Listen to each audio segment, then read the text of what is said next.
KNR channel కి స్వాగతం. బులెటిన్ల ముందుగా హెడ్లైన్స్ చూద్దాం.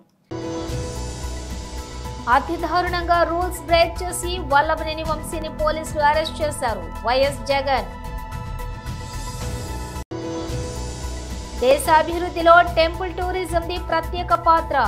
తిరుపతిలో ITCX 2025 కార్యక్రమం.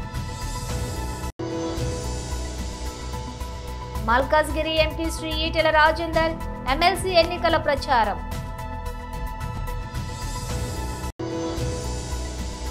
కేసీఆర్ హయాంలో రైతు రాజులా బతికాడు. రేవంత్ కు రియల్ ఎస్టేట్ తప్ప స్టేట్ గురించి తెలియదు. కేటీఆర్. అతడు మ్యాచ్ ను లాగేసుకోవచ్చు, జాగ్రత్త. టీమిండియాకు భజ్జీ వార్నింగ్. ఇక డీటెయిల్స్ చూస్తే అతి దారుణంగా రూల్స్ బ్రేక్ చేసి వల్లభనేని వంశీని పోలీసులు అరెస్ట్ చేశారు. ఫిర్యాదు చేసిన సత్యవర్ధన్ జడ్జి సమక్షంలోనే తాను ఒకటి చెబితే స్టేట్మెంట్ మరోలా ఉందని, వంశీ ఎలాంటి తప్పు చేయలేదని చెప్పాడు. అయినా తప్పుడు కేసులు పెట్టి వంశీని అరెస్ట్ చేశారు. వంశీని అరెస్ట్ చేసిన తీరు, వంశీ మీద పెట్టిన ఫాల్స్ కేసు నిజంగా రాష్ట్రంలో దిగజారిపోయిన లా అండ్ ఆర్డర్ను వంశీ అరెస్టు అద్దం పడుతుంది. ఎందుకనంటే వంశీను అరెస్ట్ చేసిన తీరు ఒకసారి గమనించినట్టయితే అతి దారుణమైన law and order break down కనిపిస్తుంది. ఒకసారి గమనించినట్టయితే ఈ కేసులో గన్నవరం పార్టీ కార్యాలయం దాడి జరిగింది అని చెప్పి ఫిర్యాదు చేసిన సత్యవర్ధన్ అనే ఈ వ్యక్తి, గన్నవరం తెలుగుదేశం పార్టీ ఆఫీసులో కంప్యూటర్ ఆపరేటర్గా పనిచేస్తా ఉన్న సత్యవర్ధన్ అనే ఈ వ్యక్తి, ఫిర్యాదు చేసిన ఇదే వ్యక్తి సాక్షాత్తు తానే జడ్జి గారి సమక్షంలో జడ్జి గారు ఇచ్చిన సమన్లకు పోలీసుల ఆధ్వర్యంలో ఆ సమన్ను అందుకొని జడ్జి గారి దగ్గరికి వచ్చి జడ్జి గారితో తానిచ్చిన వాంగ్మూలాన్ని ఒకసారి గమనిస్తే ఆ వాంగ్మూలంలో ఆయన చెప్పిన మాటలు ఏమిటి, చివరికి ఈరోజు వంశీ మీద పెట్టిన ఫాల్స్ కేసు ఏమిటి, ఇదే సత్యకుమార్ అనే వ్యక్తి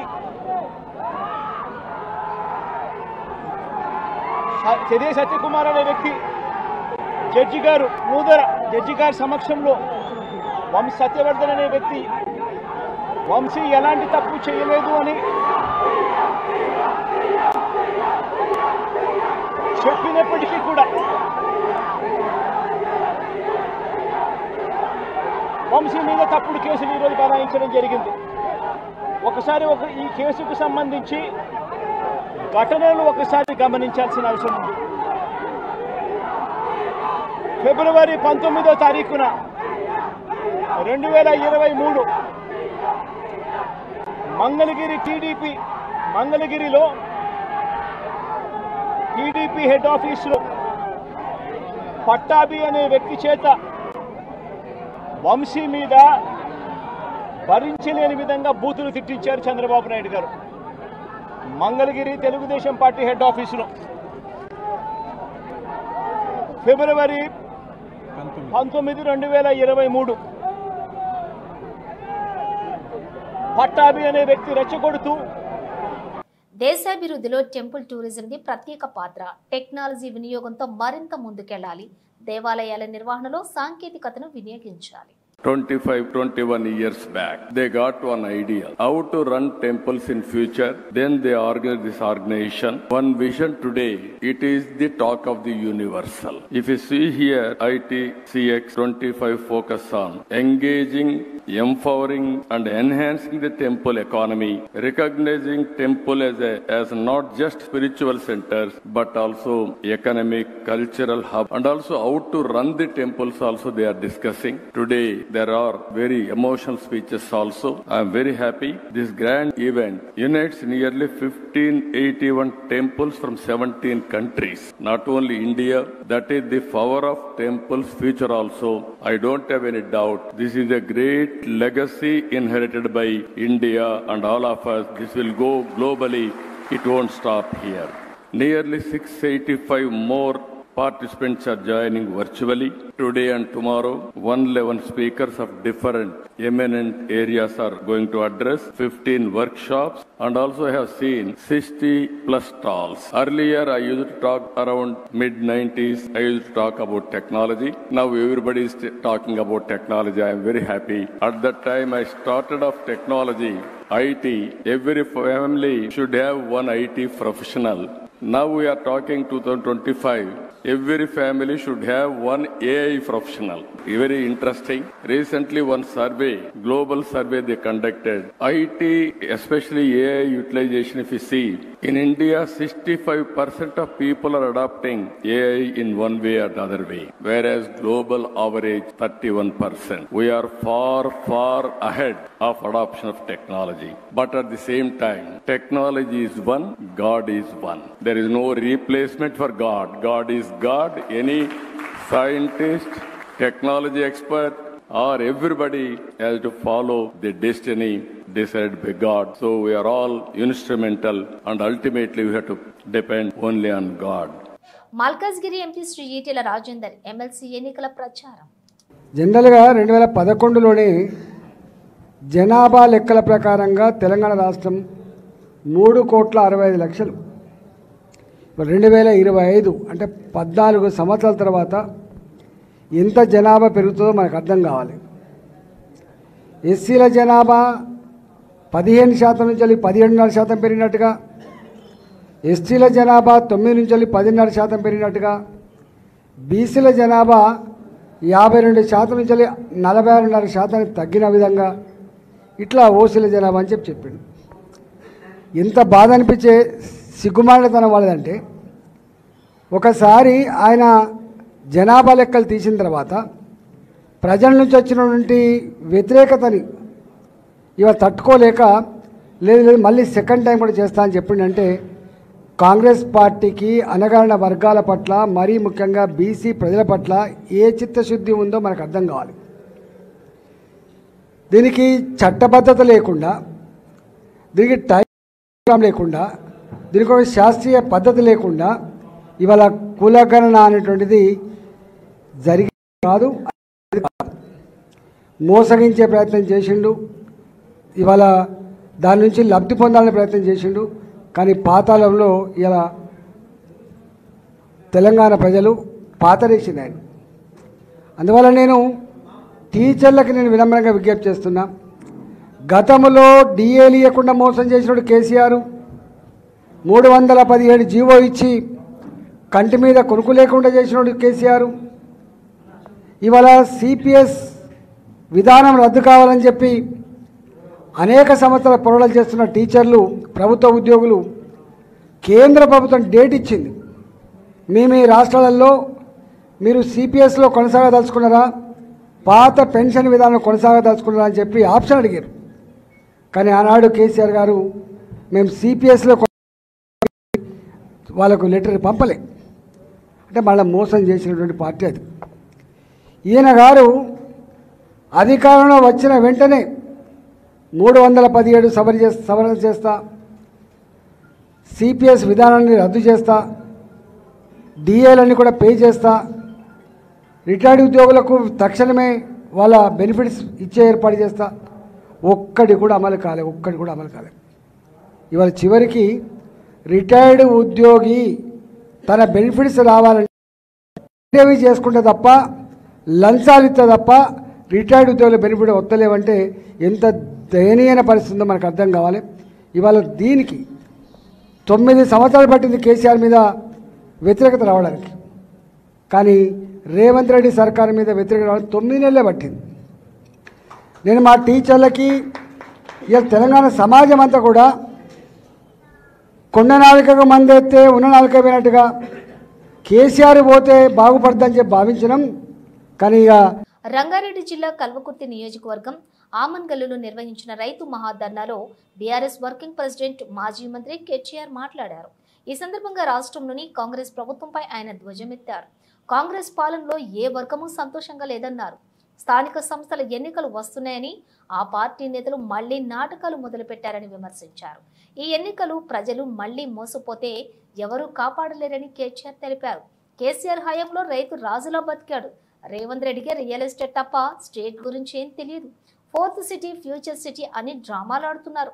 ఆయన సీఎం అయ్యాక సోనియా గాంధీ పుట్టినరోజు 2 సార్లు వచ్చింది. కానీ రుణమాఫీ 25% కూడా రాలేదు. 35 సార్లు ఢిల్లీ విమానం ఎక్కి 35 పైసలు కూడా తీసుకురాలేదు.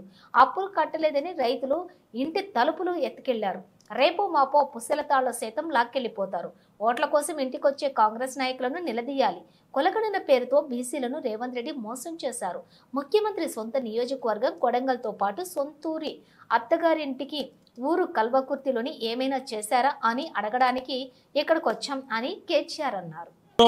మాజీ మంత్రివర్యులు పెద్దలు అన్న శ్రీనివాస్ గౌడ్ గారు, మాజీ మంత్రి గారు, అదేవిధంగా మహేశ్వరం ఎమ్మెల్యే మా అక్క, మీ అందరికీ సుపరిచితురాలైన ఆడబిడ్డ అక్క శ్రీమతి సబితమ్మ గారు, గౌరవనీయులు మాజీ మంత్రివర్యులు మహబూబ్ నగర్ జిల్లా బీఆర్ఎస్ పార్టీ అధ్యక్షులు పెద్దలు అన్నగారు డాక్టర్ సి లక్ష్మారెడ్డి గారు, గౌరవ నాగర్ కర్నూలు జిల్లా పార్టీ అధ్యక్షుడు తమ్ముడు అచ్చంపేట మాజీ శాసనసభ్యుడు గువ్వల బాలరాజు గారు, గౌరవనీయులైన నాగర్ కర్నూలు మాజీ ఎమ్మెల్యే గారు, సోదరులు, మమ్మల్ని హైదరాబాద్ నుంచి ఇక్కడి దాకా బ్రహ్మాండంగా నడుపుతూ మా రథసారథిలాగా ఇక్కడి దాకా వచ్చిన మా సోదరుడు మర్రి జనార్దన్ రెడ్డి గారు, గౌరవనీయులు షాద్ నగర్ మాజీ ఎమ్మెల్యే సోదరులు పెద్దలు అన్నగారు అంజయ్ యాదవ్ గారు, గౌరవ మాజీ ఉప ముఖ్యమంత్రి గారు, స్టేషన్ గన్పూర్ మాజీ శాసనసభ్యులు అన్నగారు డాక్టర్ తాటికొండ రాజయ్య గారు, మళ్ళీ తప్పకుండా ఎమ్మెల్యే కూడా తొందరలో కాబోతున్నారు వారు. అదేవిధంగా మా సోదరుడు శాసన మండలి సభ్యుడు, కాంగ్రెస్ ప్రభుత్వం వచ్చినాక మరి మహబూబ్ నగర్ జిల్లా నాయకత్వం మొత్తం సమిష్టిగా కొట్లాడి రేవంత్ రెడ్డికి బుద్ధి చెప్పే విధంగా తీర్పిచ్చి గెలిపించిన తమ్ముడు ఎమ్మెల్సీ నవీన్ కుమార్ రెడ్డి గారు, అదేవిధంగా గౌరవనీయులు కల్వకుర్తి మాజీ మున్సిపల్ చైర్మన్ ఎడమ కిష్టారెడ్డి గారి వారసుడు మా తమ్ముడు ఎడమ సత్యం గారు, గౌరవనీయులు మాజీ జెడ్పీటీసీ దశరథ్ నాయక్ గారు, గౌరవ ఫుడ్ కమిషన్ అధ్యక్షులు అన్నగారు గోలి శ్రీనివాస్ రెడ్డి గారు, అదేవిధంగా పేరు పేరున వేదిక పైన ఉన్న మా అలంపూర్ ఎమ్మెల్యే తమ్ముడు, ముందుకురా, అలంపూర్ ఎమ్మెల్యే మా తమ్ముడు విజయుడు గారు, గౌరవనీయులైన దేవరకద్ర మాజీ శాసనసభ్యులు అన్నగారు ఆలా వెంకటేశ్వర రెడ్డి గారు, గౌరవనీయులైన ఎమ్మెల్సీ పివి నరసింహారావు గారి ముద్దుబిడ్డ మనందరి అక్క శ్రీమతి సురభి వాణీదేవి గారు, మా చెల్లెలు కార్పొరేషన్ యొక్క మాజీ అధ్యక్షురాలు సాయి చంద్ గారి శ్రీమతి సోదరి రజనీ సాయి చంద్ గారు, మా తమ్ముడు కార్పొరేషన్ మాజీ అధ్యక్షుడు గౌరవనీయులు వాల్యా నాయక్ గారు, ఇంకా వేదిక పైన ఉన్న గోరెటెంకన్ ఉన్నాడా? గోరెటెంకన కూడా వచ్చిపోయిందా? రాలేదా? గోరెటెంకన గారు, గౌరవనీయులైన శాసన మండలి సభ్యులు, సీనన్న పేరు చెప్పలేదండి, మాజీ మంత్రివర్యులు పెద్దలు అన్నగారు శ్రీనివాస్ గౌడ్ అన్నగారు, ఇంకా మా సోదరుడు మా నాగమంకుల్ వారసుడు, మా సోదరుడు నాకు ఆప్తుడు మా శశిధర్ రెడ్డి గారు, నాగం శశిధర్ రెడ్డి గారు, పేరు పేరున ఇంక ఎవరో పేర్లు చెప్పలేదో వాళ్ళ మనసులే తిట్టుకొని జరా బయట ఇన్ని దండం పెడతావు. మీ జైపాలని అందరి పేర్లు చెప్పమంటుండే స్టేజ్ మీద, ఇక్కడ మరిగా చెప్తే ఇక చాలా టైం పడుతుంది. టైం ఏమో 2 దాకానే ఇచ్చారు మనం. అయితే ఇవాళ ఎందుకు వచ్చినాం ఆమన్గల్ అంటే ఒకటే ఒక కారణంతో వచ్చినాం. పోయిన వారం అన్న కుసోయ్ నువ్వు జర కూసో, పోయిన వారం రేవంత్ రెడ్డి నియోజకవర్గం కొడంగల్ పోయినాం. ఆడ పోయినాక అనిపించింది మరి రేవంత్ రెడ్డి ఏమో కొడంగల్కు వలస పోయిండు. నిజానికి రేవంత్ రెడ్డి రేపటి నుంచి ఐసీసీ ఛాంపియన్స్ ట్రోఫీకి తెరలేపనుంది. అయితే ఈ మెగా ఈవెంట్లో దాయాదుల పోరుతో ప్రత్యేక ఆకర్షణ. ఫిబ్రవరి 23న దుబాయ్లో ఈ మ్యాచ్ జరగనుంది. ఈ మ్యాచ్కు ముందు భారత మాజీ క్రికెటర్ హర్భజన్ సింగ్ కీలక వ్యాఖ్యలు చేశాడు.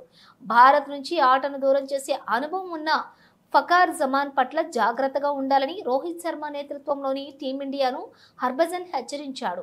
ఫకార్కు మంచి అనుభవం ఉంది, అతను భారత్ నుంచి మ్యాచ్ను లాగేసుకోవచ్చు అని హర్భజన్ తన యూట్యూబ్ ఛానల్లోని అన్నాడు. అటు వన్డేలో మ్యాన్ ఇన్ బ్లూపై ఈ పాక్ ఆటగాడికి అద్భుతమైన రికార్డు కూడా ఉంది. భారత్పై 6 మ్యాచ్ల్లో 82.39 స్ట్రైక్ రేట్, 46.80 సగటుతోటి 234 పరుగులు సాధించాడు. 2017 ఛాంపియన్స్ ట్రోఫీ ఫైనల్లో భారత్ పాకిస్తాన్ జట్ల ఓవర్లోని తలపడ్డాయి. ఈ మ్యాచ్లో ఫకార్ అద్భుతమైన శతకంతో పాక్కు భారీ స్కోర్ అందించాడు. ఈ ఫైనల్ పోర్లో అతడు 106 బంతుల్లో 114 పరుగులు చేయడంతో పాకిస్తాన్ 338/4 స్కోర్ చేసింది. ఆ తర్వాత భారత లక్ష్య ఛేదనతో బరిలోకి దిగిన భారత్ చేతికిల పడింది. దాంతో 180 పరుగుల తేడాతో ఓటమి పాలైంది. దాయాది దేశం టైటిల్ ఎగరేసుకుపోయింది. ఈ యొక్క నేపథ్యంలోనే బజ్జీ తాజాగా ఫకర్ జమాన్ విషయంలో జాగ్రత్తగా ఉండాలని హెచ్చరించాడు. సంక్రాంతికి చలి గజగజ వణికిస్తుందని, ఆ చలే శివరాత్రికి శివశివ అంటూ వెళ్ళిపోతుందని పెద్దలు అంటూ ఉంటారు. అయితే ఇంకా మార్చి నెలే రానేలేదు, శివరాత్రికే ఇంకా సమయం ఉంది. మరి అప్పుడే తెలంగాణలో ఎండలు మండిపోతున్నాయి. ఉదయం 11 గంటలకే సూర్యుడు సుర్రుమంటున్నాడు. ఇళ్లలో కరెంటు పోతే ఒక్కబోత తప్పడం లేదు. వ్యవసాయ పనుల్లో ఉండే రైతులపైన ఈ ప్రభావం పడుతోంది. మధ్యాహ్నం 12 గంటల నుంచి 3 దాకా విశ్రాంతి తీసుకొని ఉదయం సాయంత్రం వేళల్లో సాగు పనులు చేసుకుంటూ ఉన్నారు. ఇక ఇప్పుడే ఎండలిలో ఉంటే ఏప్రిల్ ఆపై మండు వేసవి అయిన మే నెలలో ఇంకే స్థాయిలో దంచి కొడతాయోననే ఆందోళన కూడా వ్యక్తమవుతోంది ప్రజల్లో. సోమవారం తెలంగాణలో 35.6 డిగ్రీల సెల్సియస్ నుంచి 37.7 డిగ్రీల సెల్సియస్ దాకా ఉష్ణోగ్రతలు నమోదయ్యాయి. కామారెడ్డి జిల్లా పిట్లంలోని గరిష్ట ఉష్ణోగ్రత 37.7 డిగ్రీల సెల్సియస్ రికార్డైంది. ఆదిలాబాద్, కొత్తగూడెం, గద్వాల, కరీంనగర్, ఖమ్మం, ఆసిఫాబాద్, మహబూబాబాద్, మహబూబ్ నగర్, మంచిర్యాల, వనపర్తి, సంగారెడ్డి, సిరిసిల్ల, నిర్మల్, పెద్దపల్లి, నారాయణపేట, నల్లగొండ జిల్లాల్లోని 37.6 డిగ్రీల సెల్సియస్ చొప్పున ఉష్ణోగ్రతలు నమోదయ్యాయి.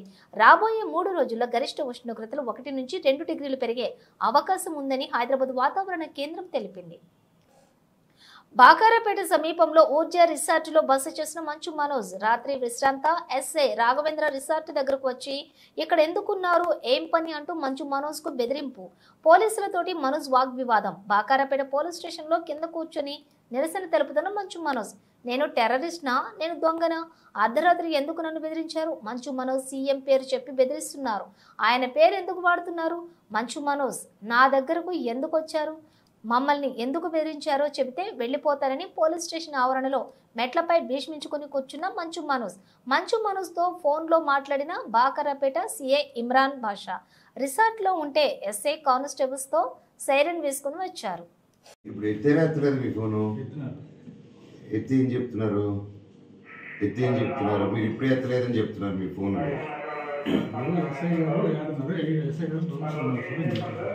ఎస్ఐ గారు రౌండ్స్ ఇంటికి వెళ్ళిపోయారని చెప్పారు కాక మీకు హెల్ప్గా సార్ హెల్ప్ కోసం అడిగి తీసుకొచ్చాడు సార్. అంతే మీ పేపర్ మీ పెన్నే సార్. అది నా ఇంటికి ఈ టైం అసలు మార్నింగ్ ఇంటికి రావాలి, ఇప్పుడు ఎందుకు వచ్చారు?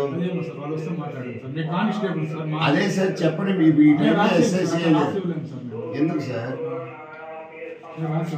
మీరు మీరు గవర్నమెంట్ మీరు గవర్నమెంట్ సార్, మిమ్మల్ని నమ్ముకొని మేము ఫ్యామిలీతో ఉన్నాం సార్. మిమ్మల్ని అడిగేది దాన్ని నన్ను ఏం చేయమంటారు? పోలీస్ ఆఫీసర్ మాట్లాడేలా మాట్లాడుతున్నారు మీరు. ఫ్యామిలీతో మిమ్మల్ని నమ్ముకున్నా అంటే మమ్మల్ని ఏం చేయమంటారు అంటారా? సార్ మీరు హెడ్ సార్, మీకు ఆ బ్యాచ్ ఉంది సార్. మేమంటే ఎవరు అంటే మీ ఎస్ఐని కూడా కలుపుకుంటున్నారు మీరు? నేను అని చెప్పండి. అవును అవును, ఎవరు మీ ఎస్ఐ పంపిస్తే వచ్చినాము. ఎందుకంటే మీ ఎస్ఐ ఫోన్ తీయట్లేదు అంతే కదా? ఎందుకు అదొక్కసారి ఎస్ఐ ఫోన్ తీయట్లేదు, మీరు ఇంటికి వెళ్ళండి అని చెప్పండి. జరిగితే కదా సార్, మీరు జరిగింది ఎందుకు రాయట్లేదు? ఎందుకు నాకు రీజన్ చెప్పండి, ఎందుకు రాయట్లేదు? మీరు పోలీస్ సార్, నిజం రాయాలి కదా సార్, మీరు నిజం రాయాలి కదా సార్. మీరు చెప్పిందే రాయమన్నాను సార్, అంటే మీరు అబద్ధం ఆడుతున్నారా? అట్లా నేను లెటర్ రాయిస్తాను, మీరు చేయండి, మీకు ఫోన్ ఉంది కదా. మీ దగ్గర కూడా ఫోన్ ఉంది ఎస్ఐ గారు సార్ మీరు డిపార్ట్మెంట్ సార్ మీరేంటి సార్ సార్ మీరు ఎందుకు సార్ నా నమస్తే పెడతారు చెప్పండి కాదు మీరు డిపార్ట్మెంట్ సార్ మీరు తప్పుగా అనుకోకూడదని నేను రిక్వెస్ట్గా అడుగుతున్నా నేనేం రుబాబ్ చేయట్లా నా ఇంటికి వచ్చి నన్ను ఎత్తుకొని వచ్చి మీరు అంటే మీరంటే మీరు కాదు డిపార్ట్మెంట్ ఎస్ఐ గారు ఆయన ఎస్ఐ గారితో వచ్చిన కానిస్టేబుల్ నా చేయబట్టుకుని లాగింది వాళ్ళు చేయబట్టుకుని లాగారు కదా సార్ అంతవరకు అయింది కదా సార్ నేను అడిగేది ఇక్కడికి వచ్చినప్పటి నుంచి ఇక్కడ వరకు వచ్చాడు సార్ సంద చివరి వరకు వచ్చాడు ఎస్ఐ వచ్చి అయిపోయారు మా వాళ్ళు వీళ్ళు అడిగి రండి సార్ అని చెప్తుంటే ఇదిగో వస్తున్నా పదండి అని చెప్తే లోపలికి వచ్చాను అటు యూటర్న్ తీసుకుని వెళ్ళిపోయాడు ఆయన ఇది ఎక్కడ న్యాయం సార్ నన్ను వచ్చి గెలికి నా ఇంట్లో వచ్చి నన్ను గెలికి ఇంట్లోనే రిసార్ట్లో ఉన్నా అది ఇల్లాగా ఉన్నాను కదా ఇప్పుడు వచ్చి గెలికేసి చేస్తే ఎట్లా సార్ నేను వచ్చి ఎస్ఐ గారికి చేయండి చేయట్లేదు సిఐ గారికి చేయమంటే సిఐ ఉండండి సార్ అవును సార్ తీయలేదు అవును అది రాయమంటున్నాను నేను అది మీరు అఫీషియల్గా ఏమంటే it's rule sir you have to give it officially నేను స్టేషన్కి వచ్చిన్నాను నేను ఇక్కడ అవును సార్ మీరు ఇప్పుడు చేయమంటే సిఐ కూడా తీయట్లేదు అంటున్నారు కదా మీరు అదే సార్ ఓకే చేయండి నేను ఏం తప్పంటున్నాను నాకు అర్థం కావట్లేదు ఎల్లుండి ఢిల్లీ నూతన ముఖ్యమంత్రి ప్రమాణ స్వీకార మహోత్సవానికి 20 రాష్ట్రాల ముఖ్యమంత్రులు ఉప ముఖ్యమంత్రులు 50 మందికి పైగా సినీ పారిశ్రామిక ప్రముఖులు విదేశీ రాయబారులు కేంద్ర మంత్రులు బీజేపీ అగ్రనేతలు హాజరు కానున్నారు. ఇటీవల జరిగిన ఢిల్లీ శాసనసభ ఎన్నికల్లో బీజేపీ ఘన విజయం సాధించింది. దాదాపు 27 సంవత్సరాల తర్వాత దేశ రాజధానిలో బీజేపీ ప్రభుత్వం కొలువుదీరనుంది. ఈ నేపథ్యంలోనే ముఖ్యమంత్రి ప్రమాణ స్వీకార కార్యక్రమాన్ని అత్యంత వైభవంగా నిర్వహించేందుకు విస్తృత ఏర్పాట్లు చేస్తున్నారు. ఈ వేడుకకు పలువురు సినీ ప్రముఖులతో పాటు ప్రముఖ పారిశ్రామికవేత్తలను కూడా ఆహ్వానించినట్లుగా సమాచారం. వీరే కాకుండా ఢిల్లీకి చెందిన పలువురు రైతులు, మురికివాడల నివాసితులు, కేంద్ర ప్రభుత్వ పథకాల లబ్ధిదారులను సైతం ఆహ్వానించినట్లుగా తెలుస్తోంది. ఈ ప్రమాణ స్వీకార కార్యక్రమానికి ప్రముఖ యోగా గురువు బాబా రామ్దేవ్, స్వామి చిదానంద, బాబా బాగేశ్వర్ ధీరేంద్ర శాస్త్రి హాజరు కానున్నారని బీజేపీ వర్గాలు చెబుతున్నాయి. ఎల్లుండి సాయంత్రం 4:30 నూతన ముఖ్యమంత్రి ప్రమాణ స్వీకారం చేయనున్నట్లుగా బీజేపీ వర్గాలు వెల్లడించాయి. అయితే ముఖ్యమంత్రి అభ్యర్థి ఎవరనేది ఇంకా ప్రకటించనే లేదు. మాజీ ముఖ్యమంత్రి సాహిబ్ సింగ్ వర్మ కుమారుడు పర్వేష్ వర్మ పేరు ప్రముఖంగా వినిపిస్తోంది. రేపు బీజేపీ శాసనసభాపక్షం సమావేశమై శాసనసభాపక్ష నేతను, మంత్రులను ఎన్నుకోనుంది. బులెటిన్ ముగించే ముందు హెడ్లైన్స్ మరోసారి. అతి దారుణంగా రూల్స్ బ్రేక్ చేసి వల్లభనేని వంశీని పోలీసులు అరెస్ట్ చేశారు. వైఎస్ జగన్. దేశాభివృద్ధిలో టెంపుల్ టూరిజంది ప్రత్యేక పాత్ర. తిరుపతిలో ITCX 2025 కార్యక్రమం. మల్కాజ్గిరి ఎంపీ శ్రీ ఈటెల రాజేందర్ ఎమ్మెల్సీ ఎన్నికల ప్రచారం.